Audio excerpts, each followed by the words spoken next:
Hello everyone, আসসালামু আলাইকুম। আজকে আমি দারুণ একটা রেসিপি লিয়ে যাচ্ছি আপনাদের জন্য। তো আমি সবার প্রথমে কিছুটা আলু সিদ্ধ করে লিছি, আর আমার ফ্রিজের এক কোণাতে এক টুকটা মুরগির মাংস আসলো, সেটাও সিদ্ধ করে লিছি। এখন হাত দিয়ে ভালো করে মেথা নিমু মুরগির মাংস আর আলুটা যে এত পরিমাণের গরম, দাঁড়ান আলু আর মুরগির মাংস মেথা লিয়ে আসিচ্ছি। তো এই দেখেন আলু আর মুরগির মাংস মেথা লওয়া শেষ, আর কিছুটা পেস্ট কুচি কুচি করে লিছি। তো দিয়ে দিচ্ছি সামান্য হলুদ আর স্বাদ মতো লবণ আর গুঁড়া মরিচ, দিচ্ছি সামান্য আদা রসুন বাটা আর সামান্য বেসন। এখন হাত দিয়ে ভালো করে মেখা নিমু। এই জায়গাতে আমি গুলো জিরের গুঁড়াও দিছি, আর আপনারা যদি চান তাহলে ডিমও দিবার পারেন, আমি গুলো ডিম দিইনি। তো এই দেখেন আমার মেখা লওয়া শেষ।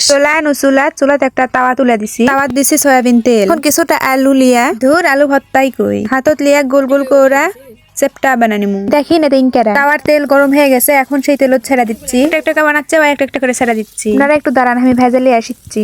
দেখেন বড়া ভেজা লওয়া শেষ। কি আর কম, এটা বড়াই কই। এই দেখেন লেটুস পাতা কিনে আনিছি বাজারত থেকে। ও আমি তো আবার শুরুত কইনি, আমি আজকে কি বানাচ্ছি, বার্গার বানাবো। বার্গার দেখেন রুটিও কিনে আনিছি বাজারত থেকে। এক প্যাকেটত 4টা করে থাকে, এক পিস 5 টাকা করে, আর এক প্যাকেট হলো 20 টাকা, আর 2 প্যাকেট হলো 40 টাকা। আর এই হচ্ছে মেয়োনিজ, বাড়িতে বানাছি। এক কথা এটাকে এখন কই বার্গার সস। পাগলা হয়ে গেছিল, কি আর করার, সেই জন্য মেয়োনিজ বানানোর ভিডিওটা লিবার পারিনি। তবে ইনশাআল্লাহ এই মেয়োনিজ বানানোর ভিডিও কোনো একদিন দিমু। তো এই দেখেন কিছু শসা আর টমেটো চাকা চাকা করে লিছি, আর এই যে রুটি আমি মধ্যে কাটা লিছি, আপনারা বটি বা চাকু দিয়ে কাটা লিবেন এইভাবে। এই রুটির উপর চামচ দিয়া সস গুলা দিয়ে দেবো, খালি একদিকেই লয়, 2 দিকেই সস দিয়ে নিমু। এই দেখেন সস দেওয়া শেষ, এখন সেই কাটা ধোয়া শসা গুলা দিয়ে দিচ্ছি। আপনারা যতটা মন চাবে ততটা শসা দিবেন, তবে আমি 3 চাকা শসা দিয়ে দিনু। আর দিয়ে দিচ্ছি সেই আলুর বড়ার উপর 2 চাকা টমেটো দিচ্ছি, আর একটা শসা দিয়ে দিচ্ছি। টমেটো থাকবার চাচ্ছেন না, সেই জন্য পড়ে গেল, ধুর শালা পড়ে যাসকা। এখন দিয়ে দিচ্ছি লেটুস পাতা। এখন রুটির পরের অংশটা উপরে দিয়ে দিমু। আর এই যে বার্গার বানানো হয়ে গেছে, আমি এইভাবে এই সবগুলা বার্গার বানালে আসিচ্ছি। এই দেখেন আমার সবগুলা বার্গার বানানো শেষ। ভাবে বাড়িতে বার্গার বানা খেলে সেই মজা লাগে, একদম সহজ রেসিপি, আর কম খরচেই বাড়িতে বানাইতে পারবেন বার্গার।